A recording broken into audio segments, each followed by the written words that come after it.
Samsung Dex. For years, it's been that one killer feature for Galaxy phones, right? The magic trick that turns your phone into a PC that actually works pretty well. But if you've updated recently, you've probably noticed something's very different. Dex has gone through a massive, and for a lot of us, a really frustrating downgrade. Okay, so let's just get right into it, because this is the question on everyone's mind. Why on earth would Samsung take its best, most unique feature and just gut it? It really does feel like a huge step backward. But as we're about to see, there's a much bigger strategy at play here, a reason behind all this short-term pain.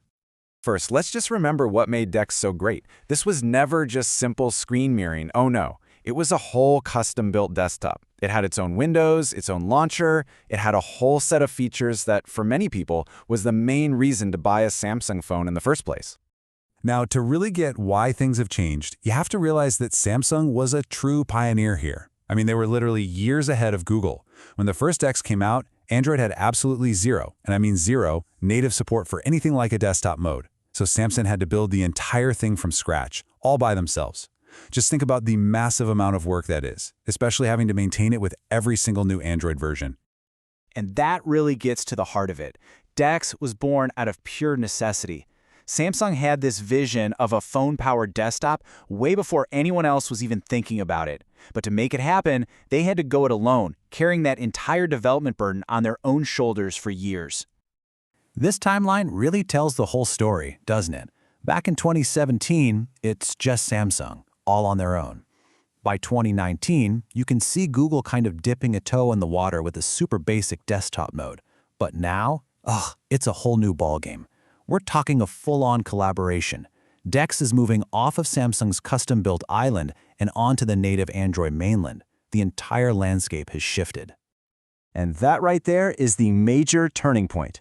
This isn't just some side project for Google anymore. They are now dead serious about building a real, powerful desktop mode right into the core of Android. It's becoming a fundamental part of the platform, not just an afterthought.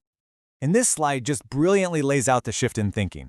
The old Dex, classic Dex, was like this beautiful, custom-built house. It was amazing, but it was incredibly expensive and difficult for Samsung to maintain, and it was kind of isolated.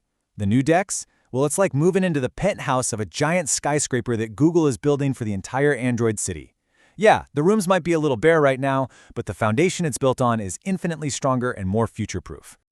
But look, let's not sugarcoat this. As promising as that future sounds, the reality for Dex users right now is a genuine, painful downgrade, and it's really important that we actually talk about what we've lost in this big move. And the scale of what's been removed is pretty staggering. We're not talking about a couple of minor tweaks. We're talking more than 8 major feature categories and whole settings pages that have just been ripped out. This wasn't just trimming the edges. This was some serious amputation. I mean, it starts at the very top. Entire settings menus that power users lived and breathed in are just gone. All that deep customization for your taskbar and keyboard vanished. And that beloved I Heart Samsung Dex menu inside Multistar, the one that unlocked all the really cool power user stuff, yep, that's gone too.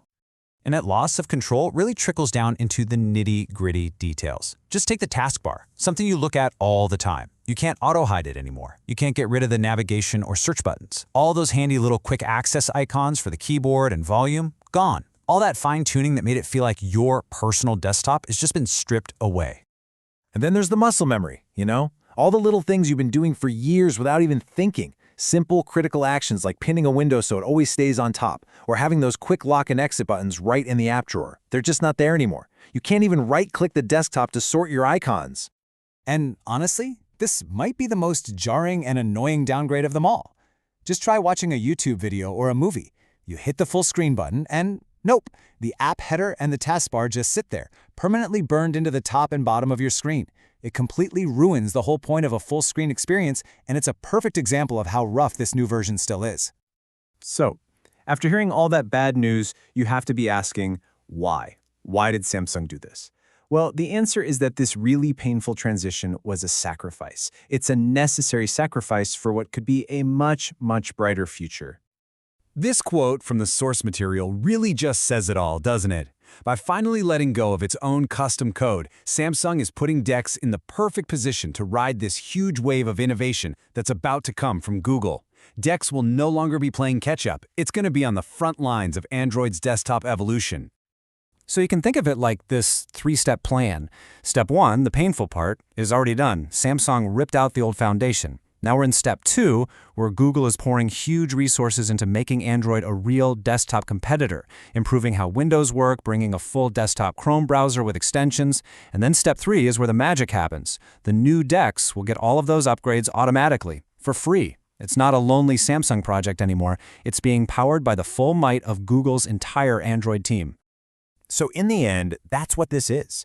It's a bet. Samsung is betting on the future over the present. They sacrificed a mature, polished product for a much simpler one that has a foundation with way more potential.